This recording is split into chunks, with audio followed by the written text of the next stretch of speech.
Hey fam, this is your girl. We're out here in the snow. This is my hometown. This is where I grew up, y'all. Yes, I know. Y'all didn't think I grew up in all this snow, but yep, this is it. I'm out here. It's so peaceful. It's so beautiful. Watching the sun come up this morning over all of this snow. It's just gorgeous. But I was in meditation reading through the book of Hebrews this morning, and I just wanted to pop on and just encourage you. I was reading Hebrews chapter 10, I believe it's verse 36, and it says that you must persevere.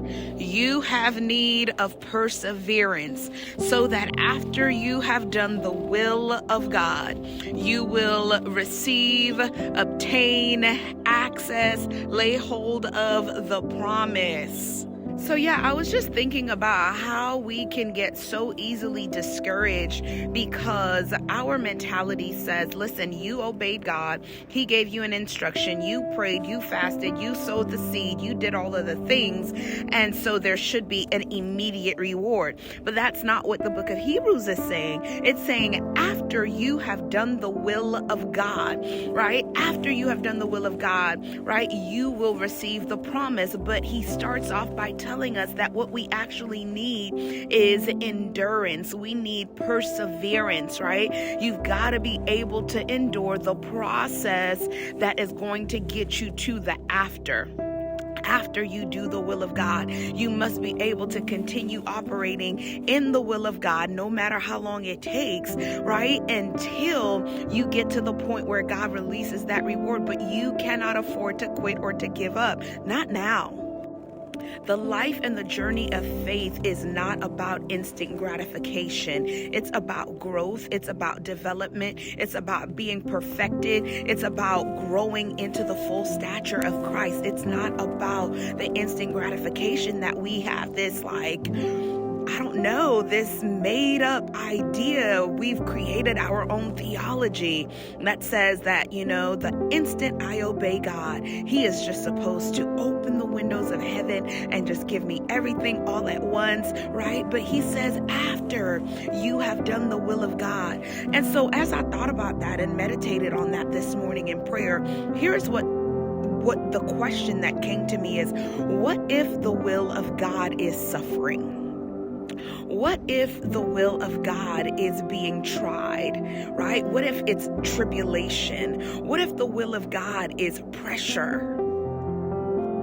1 Peter chapter 5 and verse 10, and after you have suffered for just a little while, then the God of all grace, who has called you to his eternal glory through Christ Jesus, will himself confirm, establish, comfort, secure you. Listen, there is a process that we don't want to deal with, that we don't want to talk about, because we don't like the thought that God is going to process us. We don't like the thought that he is going to ask us to be stretched, that he is going to ask us to be poured out like a drink offering, that he is going to ask us to develop in the character of Jesus Christ, to look more and more and more like him, even when it's uncomfortable and demands that our flesh dies, right? We don't like that.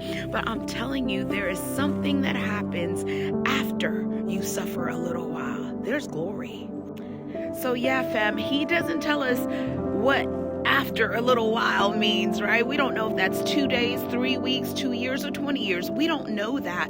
But what we are burdened with is the responsibility to obey God. Trust God. Trust that he's perfecting all that which concerns you, and trust that he is a man of his word. So if he spoke it, it's going to come to pass. You can bet everything you have on the fact that God is not a man that he shall lie.